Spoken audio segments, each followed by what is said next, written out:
Hey guys, Andy Yen, spoken label, back in the house. Yeah, thank God we don't got no bloody storms because it was appalling around here on Friday and Saturday. The guest with me today, I know he's had power issues or internet issues today, and if we've been speaking to him on Friday, I think this podcast would have gone in about 10 parts. So, but we've got my mate today, and this is becoming a yearly occurrence as well, and I love Hmm. it. We've got a Yeah. fantastic Eric Loveland Heath with me today, and is this the third time we've done this, Eric, now? About this time of year or even more? Yeah, I think so. We've done the last two. So Yeah. we did one. So we did it during the storms as well. So that I think, goodness grief, my parents had their power cut out the last time we did this. Um, I've just had internet issues twice today, which is at least it's only twice. But there's floodwater in the view out the front. Monmouth got absolutely, flooded to heck, and certain roads around here just can't be used anymore as well. So yeah, it's we've had another storm, haven't we? So it's Yeah. Friday night. it's So it's just storms. every time we talk to speak to me and Eric, we seem to get caught up in storms. But I it, had to go on the Friday. I had to go to hospital, oh yeah. and Oh no. yeah, so I had to go up at 2:30 when it was absolutely Oh hammering no. down. It was supposed to be the worst. It kind of Oh. was and kind of wasn't, but I still got so soaked. I just sent my partner Vicky. I sent a picture of just the front of my trousers just gone. Oh God. Oh, it's even worse where I was for me because on Friday night, the work sent me, told us to finish early because they're cancelling all the trains. And it's only like an 11-minute train journey back from central Manchester back to where we are here. And it took me, because the bus from the station drops me off straight opposite where we live. And it took me 15 minutes to get across the road because the wind was that strong. I was We literally we getting the bus clinging onto the lamppost. Yeah, we were forecast about sort of 42 or whatever, but it wasn't that bad.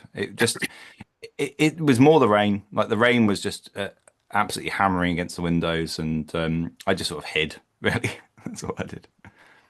That's way, mate, on to what we've gone through, certainly with it, mate. Now, obviously, people might know this is not the weather forecast podcast. Me and Garrett could probably sit here moaning about this all day. And We could try. We could we could definitely try. try, but it won't be a very interesting podcast, but I know we could do it. And obviously now, with Eric, obviously, when did we first meet? Ooh, it was when it was So before you did that tour at Epic 45, wasn't it? Ooh, yeah, was it it was it was 13? fairly. Yeah, I think 2012? so. Well, we certainly we've talked about this before, but Mm, we definitely mm. remember the Night and Day Cafe, and I remember I think we did I can't remember who did what gig it was. It was either Maritime Empire or Epic 45, but we did a gig in Manchester, and I remember going to the pub and meeting you beforehand. Yeah, maybe, mate. And Yeah. yeah, and it was lovely. I think if it's the same one that I can remember, possibly it was My Autumn Empire, and possibly that then meant that we stayed in a hostel afterwards. But yeah, it's sort of it's been uh, through those channels, I'd say. Yeah, definitely. Um, Sounds about right. So either way, it was back when I had hair and Eric was a little bit younger. Leave it at that, yeah, right? the moisturizer is doing a lot of work at the moment. Well, listen, mate, I've got to use extra to keep using a strengthening shampoo. My hair stop it falling out, so I know what you mean there. But I don't care. Now, obviously, people might have caught the earlier podcast from last year, certainly the year before. We've been talking a lot about what's been happening with Plenty Wedlock Records, Hmm. which Eric runs with his partner Vicky, and it's been a fantastic year for Eric this year. It really has. But before we go on to that, I want you to tell me a little bit more, Eric, because you made your was it your debut on the spoken word scene near where you live this year? Yeah, so there's a local uh, poetry night, I think it was called. It's called Unpretentious Poetry, and on your encouragement, actually, it was. I went to it. It's upstairs in the place called the Old Bakehouse, which is a lovely, a really genuinely lovely small. Well, it's a micropub, and I think it's got space upstairs and downstairs for it's easily under 100. And the people there who run it are just they're lovely. So Saf, the who tends to bar, especially on sort of Mondays and Tuesdays, is wonderful. I remember she said to me and Vicky, she said, "Oh, well, what were you doing up there?" And we said, "Oh, we were playing Battleship." And she said, "I thought so." You know. So yeah, it's a lovely place. But I went there and I read some from the first Law of Plenty Wenlock book, and I've also gone back and I've read some by Will Daunt, some poetry. I've done a few other just bits of reading. I think just trying to sort of practice it and enjoy it. And I've never felt really very comfortable reading myself to other people, and I sort of slightly have a delay sometimes, or I have a bit of an issue when it comes to confidence or all other things. I think other people probably read it a little bit better than I do, and then I listen to how people read it, and it's not the way that I would. So I've tried it, and I enjoyed that. It was good to sort of do so, but I think with the issue possibly with the books is, which hopefully I'll address tonight, is they are very image based. The accounts or the passages, so it it doesn't have the context if you read it to other people, but it was still fun, and people would share theirs as well, or add to them. Yeah, of course. Yeah, straight. That sounds fantastic, that mate. I'm glad you did it because I think when you're doing what you're doing, which we'll come on to shortly, which is one of the big developments this year for Plenty Wedlock, is I think it gives you different experience in doing the spoken what you're doing in part now. Do you think it did really? Yeah, I think so, definitely. I mean, the books have been written as I've said before. I don't know if it's correct, but it's a way I like to word it in flow. And I've heard so Karen Vogt, who's a musician, a brilliant musician, talks about how she improvises in flow. But I think so. Obviously, there are things like the beat poets, and there's all sorts of other ways of describing how people come to work out how they're going to deliver something. But to me, I had to read them out, and they had to sort of work rhythmically. So they had what the books were not written. So it's the first and second law books were not written in a way to be read, but in a way to be sort of read out loud. And therefore, I think they read quite interestingly, quite nicely. I think Jack's done a. I'm going to sort of jump ahead a little bit, but Jack, who published a book with us recently, has done a similar thing. He writes in a very sort of literary way, very sort of rhythmic way. I think that's something that I'm very keen on, really. That if it feels like it's going to be read out very well, some of the things that he's read that I've turned into videos, for example, are extremely good stories and they sound good anyway, then they come off the page better. Yeah, no, agree completely. We I think obviously we're here to talk about Plenty Wedlock now. You've Hmm. said it very. We're probably best doing it not the way I was going to do the running order today. No, But it's listen, fine. it is what it is with me and you. Now, obviously, this year, I think what's been the big development for you really is with you setting up your own, effectively your own publishing house within Plenty Wedlock. Now, obviously, you did your own guide to the law of Plenty Wedlock last year, which Yeah. I've got, and I actually love that little book I do. Now. At what stage did you decide to take this further then, you and Vicky, to push this a bit further this year then? So I was aware that so this is Jack, Dr. Jack Hunter, is a friend of mine. I was aware that he was writing about folklore in his local area. So, sort of long story short, I bought a book called the uh, it was called A Wanderer in North Wales, Oh, great which is a little tackle. bit misleading Hmm. because but the artwork's incredible. Just one of the most beautiful woodcut kind of illustrations I've seen. But I was reading it, so I bought it and I read it. Oh, actually, I'm not entirely. I think I bought it. Vicky may have bought it for me. Let's find out. Let's find out. Anyway, so I read this book, and in one part of it, it talked about Llansanfraid. So Llansanfraid is a village. I'm going to get it wrong, so I'm going to try and correct myself if I get it wrong. I don't. I think it's Llansanfraid Macnain. I don't think it's Llansanfraid Mechanant. I think it's Mechanant. So it's a village in the Tanat Valley, which I just read recently is losing its pub a bit, What's sadly. But that? it's yeah, it's very agricultural place. So it's got a kind of a big grain hopper.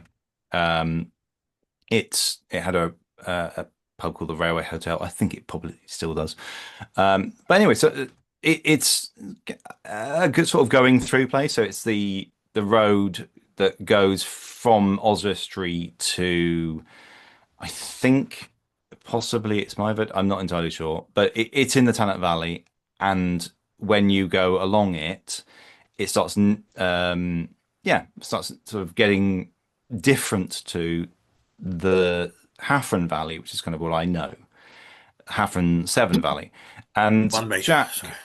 Oh, sorry. Uh, Jack's Jack lives sort of over a hill from that. So I found this passage where the to explain it properly, the book starts with John Cledwyn Hughes, who is an author, and he writes about how he's meeting a he's burning a fire of leaves. So he's burning the leaves, and a small bit of smoke is coming out, a thin little wavy, I don't know what you call it, a strip of smoke comes through, and I think it's a railwayman. I'll have to check, but I think it is. It's either a railwayman or a postman, but I think it's a railwayman. And he comes along and he talks about how his shoes are shiny. And obviously, he's in his uniform, and he then asks him how he is, and he says, "Oh, my daughter died," which is immediately grief. Just like little matchstick girl levels of despair. And he talks about it a little bit further, and he says, "Oh, so what basically what happened?" And the guy says, "Oh, it's fine. No, no, it's all right. She's across the road with the fairies. We know where she is." And he uses that to describe how, especially Mid Wales, talks about fairy lore, about how people are much more comfortable or confident talking about how the fair folk are part of their lives, which is a fair point kind of with Jack's book. I'd seen him do a talk about the folklore of Silent Valley, which is kind of inspired by that book. I saw him, he did a program with S4C. Again, let me check that a little bit later and I'll confirm where he talked about again sort of the folklore of the area, but it was inspired by me buying a book for him and then him finding. So he's more sort of a parapsychologist or more of a I can't even say this word. It's an anthropologist, I think. So he is more studies the unknown, and that would what he leaned more towards that. So it's he's on The Unexplained by William Shatner and talking about his subject matter. But what was so fascinating was that we found, I think, a point between us where he had researched these really fascinating stories from just talking to him. A pretty, I think, simple way of explaining it is he said, I have grown up in the area and I couldn't find this stuff written down. I heard it, but I couldn't find it. And the key was Elias Owen, who is, he's a reverend. He was a reverend and he was inspector of schools. And so he'd go round and inspect schools and he'd say, right, I've got to stay over. Obviously, I've travelled, horse or horse and cart, whatever. And he would then say, oh, well, have you got any elders nearby? Anyone who remembers. And he'd then talk to them for a while and record it. And it was just a slight jump here, but there's people around what we've recorded, obviously, will be because people have recorded them and found interest in them. It could be folk songs, it can be folklore, it could be whatever. But Elias Owen was a fascinating guy. He basically just went, okay, I'm going to record this stuff. He put it into Welsh folklore, the book, and well, no, sorry, an essay, and then he won the prize at the Eisteddfod, which was in London at the time. Jack's done a brilliant video about this, by the way, and and therefore he published a book, which is a little bit. It's not just about talent folklore. It's sort of gone further. But yeah, it's we just saw, I think, an evolution in the way that I've written about sort of slightly esoteric ways of seeing it. So it's no mystery, but it's slightly unreliable. My first two books are slightly unreliable. Guides to Hmm. Law. No comment. No comment. Yeah, yeah, but and Jax is a man who grew up in an area, finding uh again, who knows? Who knows if this is true? It's just wonderful, whatever happens. What he's found all these brilliant stories. I mean, there's so much spirit in the shape of a fly. I mean, there's a bit about the Ysbryd Cwnon about, it's a spirit in the shape of a frog.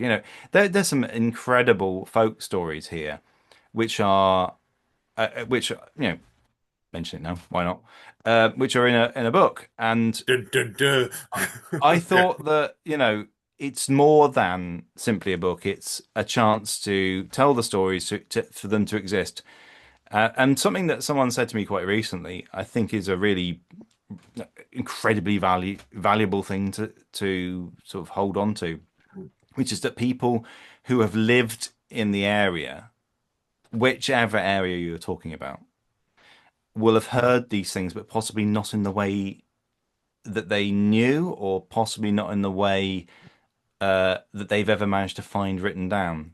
And something I think probably chime with that is in my book. I talked about the second book, the second law book, about Wild Edric, and my village's version of Wild Edric was he was a headless horseman, and everyone else he was a Saxon lord. And it's like we had a ghost story and they didn't have a ghost story. The rest of the country didn't have it, which I think explains it beautifully. This sort of idea that it's not what is local is not what is accepted by scholars.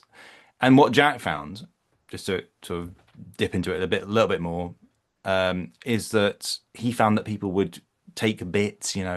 So he did a bit about giants, and someone would just go, "Oh, well, that bit about giants, I'll just put it into the rest of my book about giants or fairies." And so it's something that I'm very, very keen on. I think I'm going to definitely evolve, which is an exploration of a place either in sequence from one end to the other, which is Jack's in a way, or through, again, a bit like Jack's again, through the author's experience of it. No, look forward to it, man.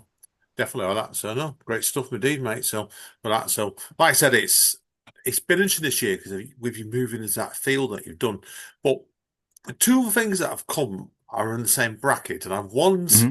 serious and one's I know already is most definitely not serious, knowing you, Okay. is the idea of the spring brochure, which came out in Yeah, May. Now, where did this yeah. idea come from? Because it's very off, even your Okay. standards, this is offbeat.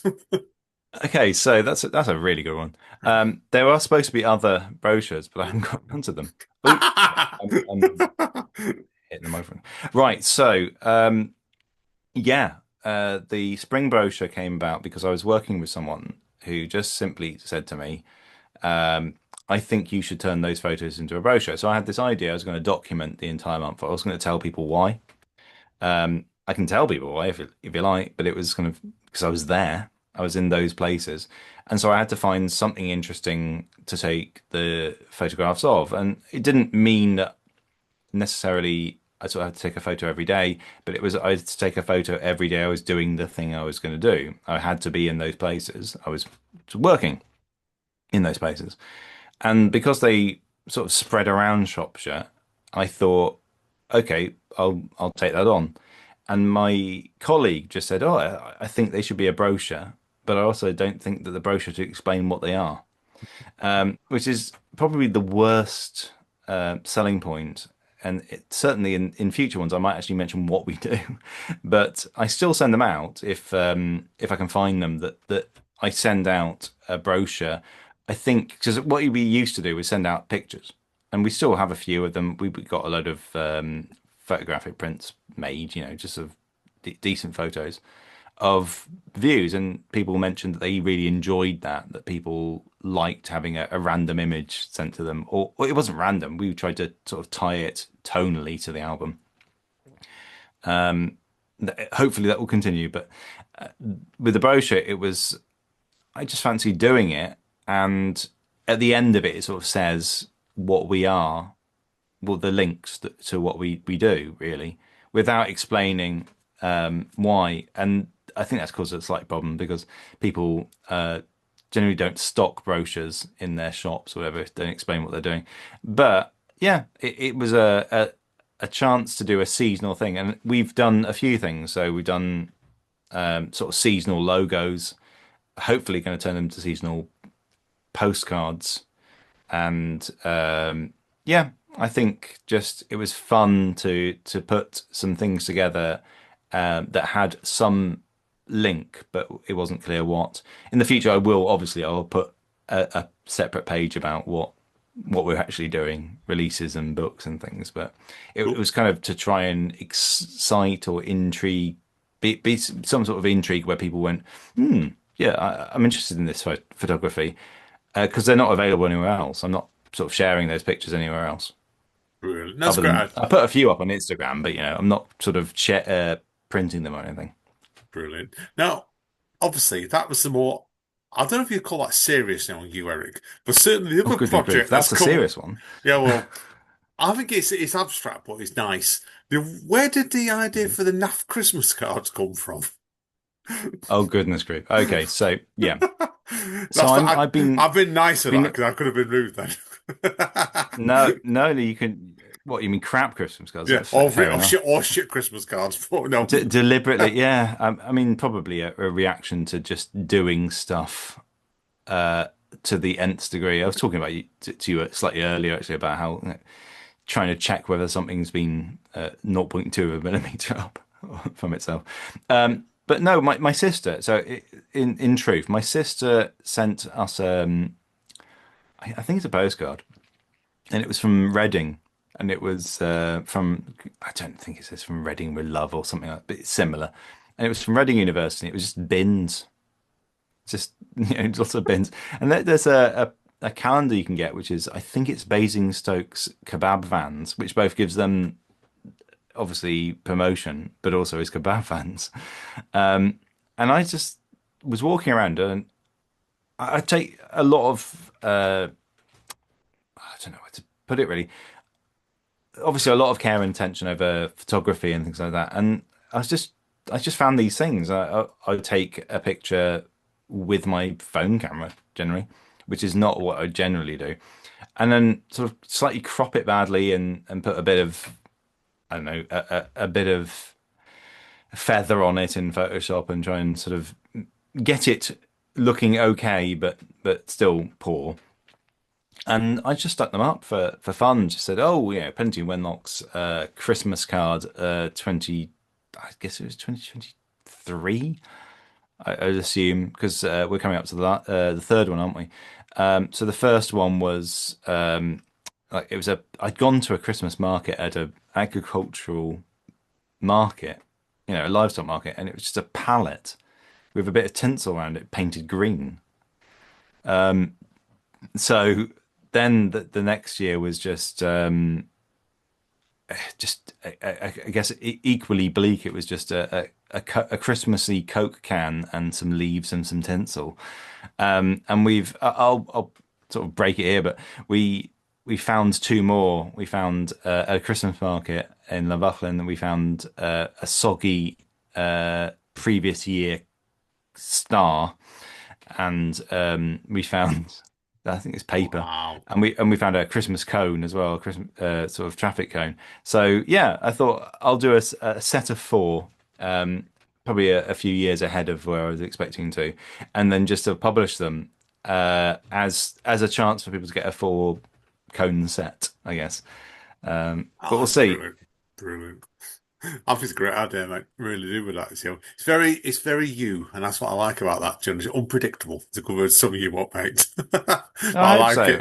I like it. I Sometimes like it. the unpredictable things don't. do so well, but sometimes they really do. And I think we've tried a few things that haven't kind of worked perfectly, but I think if you can do a series of cards and not go too far with them, and then just someone can send it to each other for fun, that's brilliant.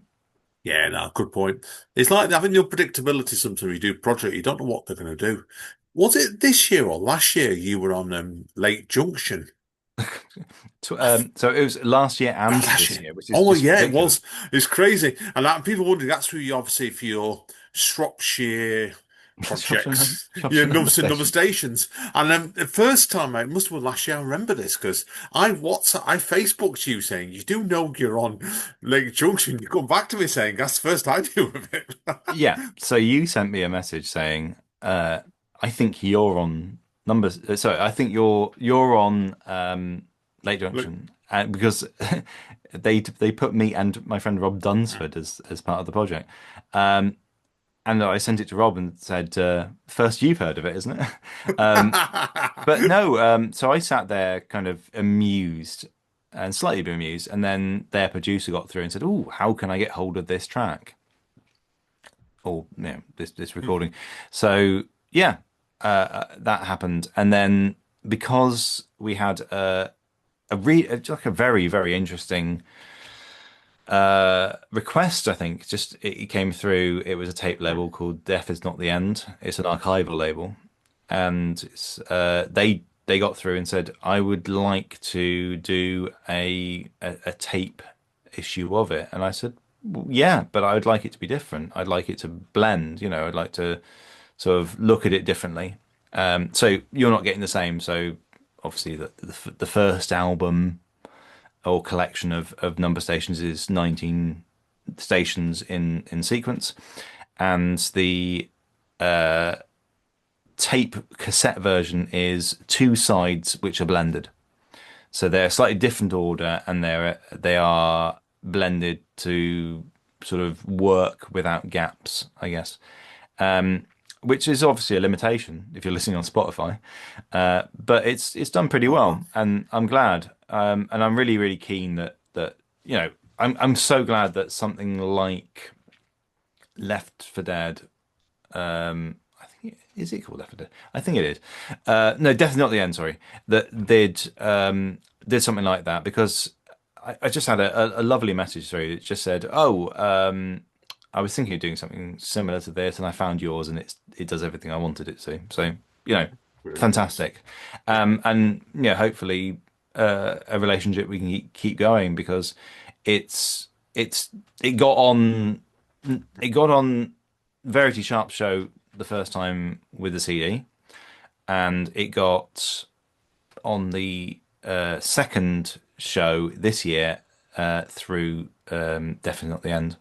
Which, I Yeah, mean, they do incredible stuff. There's so many just bizarrely incredible yeah. releases. Some of them are one Mind that gets blowing. me is pirate radio adverts.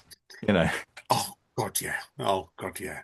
yeah. Just Does. come over to Georgia Station. You'll have a great time, and it's just Yeah. wonderful stuff. Yeah, I have to ask you obviously this, and I've not briefed you about, told you about this at all.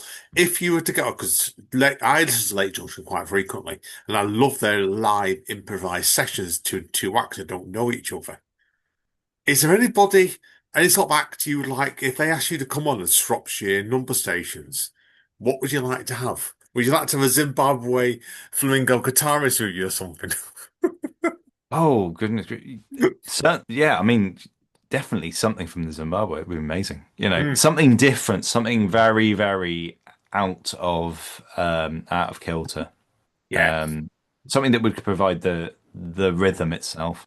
yeah, Because I think that's one of the things I've done a few sets, if you can call them that, of broadcasts. So the sort of principle is that I'll take the recordings and I'll play them through a radio transmitter to other radios, through the PA as well. I've got a set coming up. It's probably more you'd style it more as a DJ set, and there's one coming up in Llameres, and that would be much more fun to, to lock into someone else's groove and what someone else is doing, and have someone else lead. Because I think that's where, where it's at really, is it's when you're dealing with frequencies and tones, and you know what you've got, that you can broadcast, that the other person either leads you or they lock into what you're doing.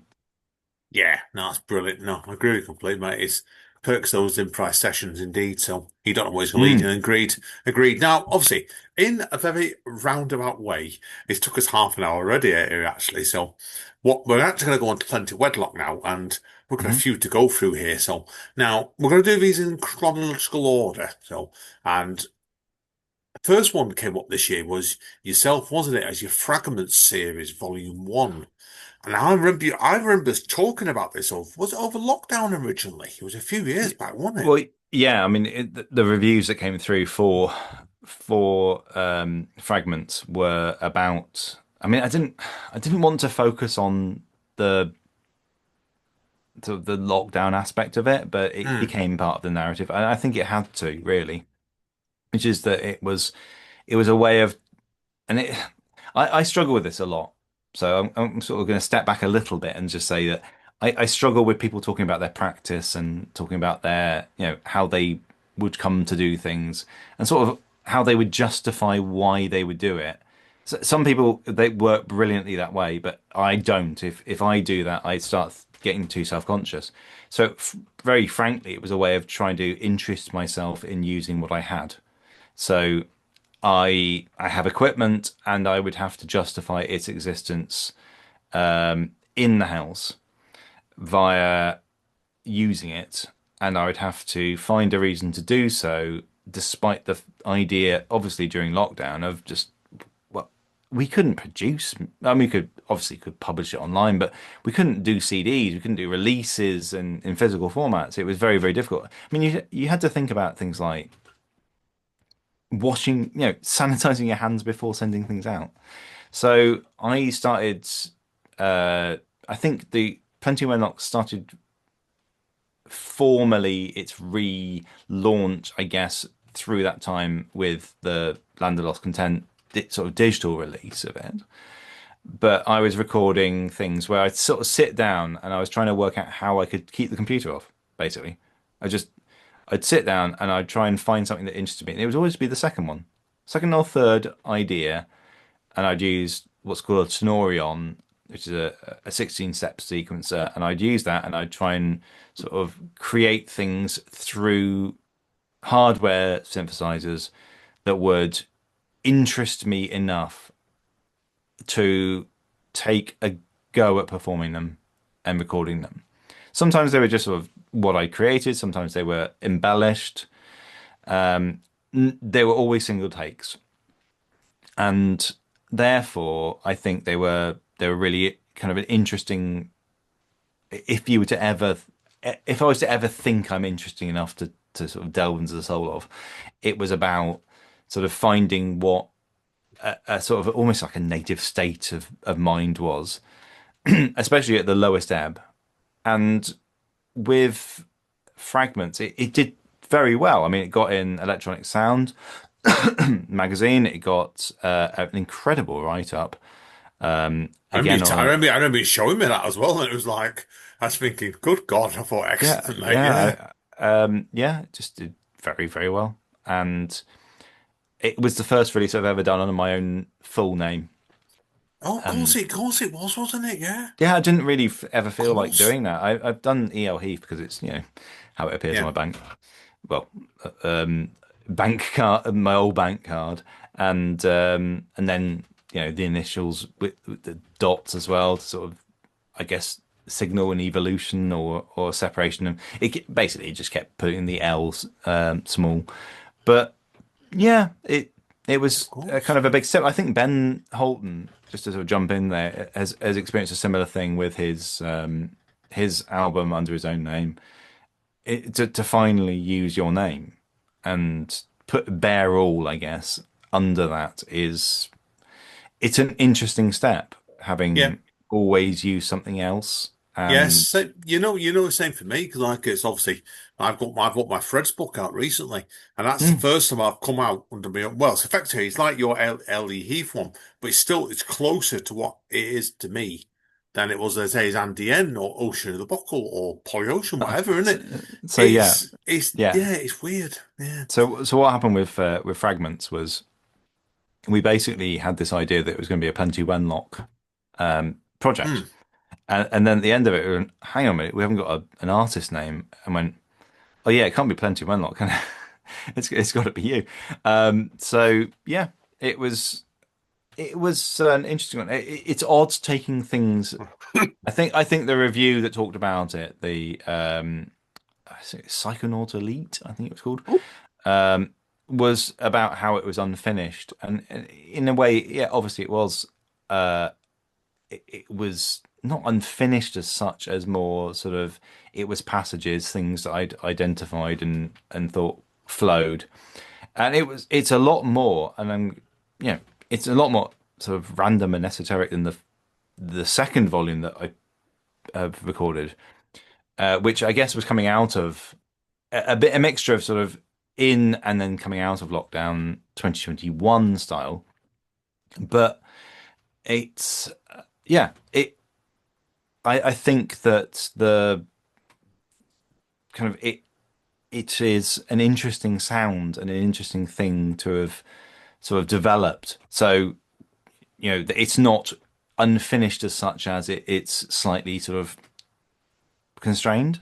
It's very short in what it does. The rule was I kind of thought about it. I didn't end up doing it, but it's like 12 months and it's almost like a track a month. It's not really, but it's still keeping it to what can 12 recordings be in time, and then keep the artwork to minimum, keep the package to minimum. I mean, we got it repressed, but professionally, but yeah, see what happens if you put it out there, and it got probably some of the best press of them all.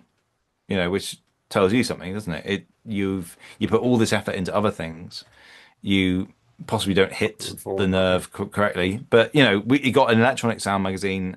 It got in a few other blogs online. It did all right. So Yeah, I it's probably should follow it potluck. up.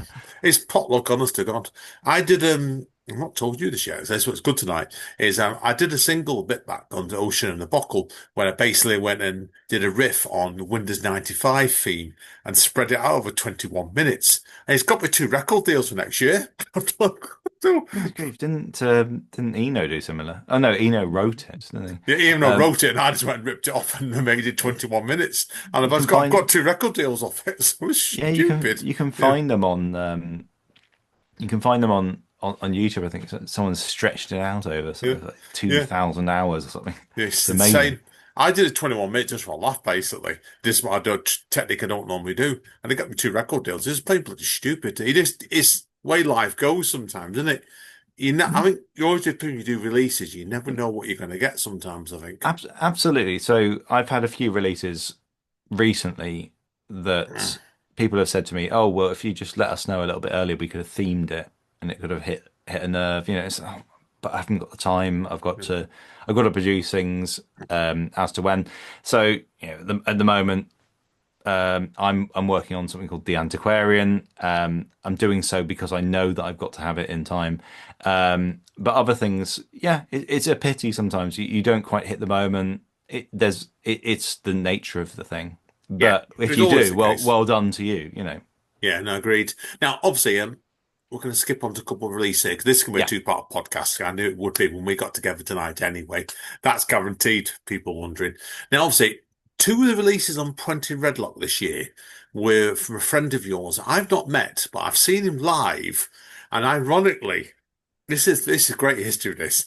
First time I met Ant Harding from July Skies was at Nottingham in 2007 when my friend Mm. actually, the night my friend gave birth to her daughter, and Mm. was 18 now, really, Christ. And you were there, support. I mean, you were going to watch your mates surfacing, weren't you?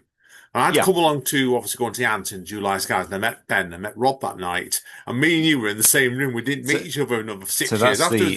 the Yeah, Yeah. that's a picture of. Isn't it, I've got some slightly blurry pictures Mm. of Ben performing and whatever, and so they started with July Skies, and they Yeah. or they start with F45 and then went to July Skies. But anyway, No, they oh no, July 45, then surfacing in Epic that's it. 45. Yeah, Yeah. yeah, yeah. So yeah, it we shared the pictures, didn't we, and sort of Yeah. located that. Yeah, It was the arts great. installation. Yeah. Yeah. I always remember that. Did I ever tell you what my brother actually called surfacing? When my brother was with me, he called them devil worship music. They freaked I him mean, out. They freaked him I out completely. I think Dave Bell would have loved that, to be honest. Probably. Uh, But yeah, so is that did how long when did you first meet Remy then? Remy Fox Novak. so I've known Remy for years. So I'm going to do it. Why not? Remy, Hmm. I'm going to do it. So I knew Remy through friends. There was a band called the, Hmm. Epi 45. No, sorry, not Epi 45. Sorry, Exploits of Elaine. Sorry, I've done that Oh, badly. I've got they've Yeah, done a few records, didn't they? Yeah, I've got one yeah. of theirs. So Exploits of Elaine did. It's a fascinating thing, isn't it? It's Shropshire's Godspeed You Black Emperor done in 4 minutes. I So, like just pop length, 3.5 minute, 4 minute pop length vignettes of post rock tunes. Nearly just, well, actually, pretty much all instrumental. And then they moved to Nottingham and then started doing this incredible sort of weird. What would you expect? I mean, it's kind of Eastern folk. It was played. They played a wok with wooden spoons. It was fascinating. They got a zither. They just went into something else, and I joined them for a little bit as well, just before they finished. But Telford's version of Godspeed, and they were fantastic. And their friend Remy, I got to know. Remy moved up to Nottingham as well with them, so obviously we sort of continue that. But when I first met Remy, Remy came. I think it's through friendship with it's either Adam or Paddy to a party at my house in which I think it's very. There's no issue here. It's like Remy just didn't like me, and I thought that. it's fair enough. I didn't really know what I was doing. I was playing. Goodness grief, I was playing like really obscure. I was Olivier Messens, I think it's called, Trigala Symphony or something. It's just atonal Martineau music. I didn't know what to do in these situations. I didn't know how to do this, and so I had these people in my house who were going, "Oh, good, you're extremely pretentious and you live in the countryside." And yeah, Remy didn't really like me. And then for some reason, I think I respected the heck out of that and then got to know him. It's like, oh yeah, you don't like me. I'm not really sure what I'm doing either. We're all finding each other out, finding out what we're doing. And so Remy is, yeah, one of my oldest friends, a lovely man, a modular synth sort of genius. I think well, his albums with Surfacing are incredible. His um, recent EP, well, his EP from a few years back, sorry, and his recent album are amazing. And he's very different to me. I think, just a very different personality, and probably one of the most confident people I've come across, really, just in what he does. And it's been a real privilege and really, really good fun to work with him on things. So yeah, we've released a few things. We've released his Plus EP, which is in March, and then we've done an album with him as well. Yeah, free markets. And again, I really enjoyed both these actually. And it showed really the varying textures what you've been involved in this year. Because I think both those two releases, apart from very different themselves, were completely different to everything else that's come out of Plenty Wedlock this year as well. Yeah, it's something that we've had to sort of take into account. I mean, I really, really wanted to release something by one of my best friends, and I wanted to give it a place, and it's incredible. And there's always a worry, that you're not the right place for that, that there's someone might do it better, especially with our sort of releases in the past. But we just had so much fun with the artwork. The artwork is just a dream. The whole package came together beautifully. It's one of the most fun things I've been part of. I helped mix it, brought out extra detail. Ben Holton, from Epic 45, just mastered it beautifully.